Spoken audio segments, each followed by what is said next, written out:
સરકાર કાગળ મોન તમે 100 રૂપિયા લો એનો વધુ નહીં પણ તમે મને લેખિતમાં લખીને આલો કે હું 100 રૂપિયા લઉં તું તારે જીને બી લઈને આપવું હોય ને આવજે હું કહીશ કે 100 રૂપિયા લઈએ છે મારા જોડે જો એક પેસેન્જરે 20 લેતા હતા ટેક્સી નું પરમિટ છે મારા જોડે પેસેન્જર બેહારવાનું જો હા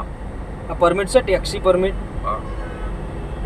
ટેક્સી કેબ તું તાર પુલ પેલી બાજુ જઈને પેસેન્જર બેહાડ કે અમે હવે તમારી જોડે કાગળ હોવું જોઈએ ને યાર ઓય અમારા સ્ટેન્ડ પર નહીં આ નહીં કહેતો કે એનું પરમિટ અમારું છે તમારું એવું કાગળ છે કોઈ પરમિટ છે આ હોયનું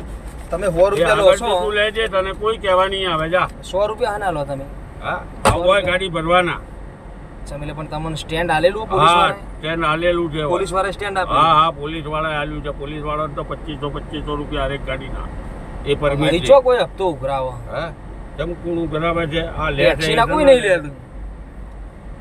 તમે 100 રૂપિયા લો એનું પરમિટ તમારી જોડે કોઈ ના જોડે જે એ જ પરમિટ અમારું ઢોબળો એ જ પરમિટ નહીં તમારું 100 રૂપિયા લેવાનું કોઈ કાગળ હોય તો મને એવું બતાવો કોઈ કાગળ બાગળ નહીં આ તો જે કાગળ અમારું ખંડણી કહેવાય આ કાયદેસર ખંડણી તો કહેજો ને તમારે ખંડણી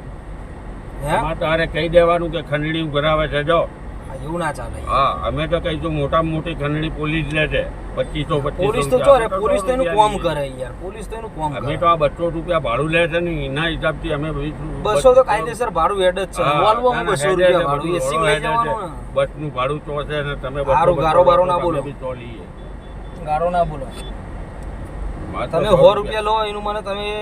લેખિતમાં આલ દો તો હું 100 રૂપિયા તમને આલ દઉં. લેખિતમાં છે ને પણ અમારું આ ચોર લઈએ છે તમને ચોખ્ખું મોઢા પર કીએ છે નહીં લેખિતની તો માં તોડવાની છે મોઢા પર કીએ છે એ નહીં સંભળાતું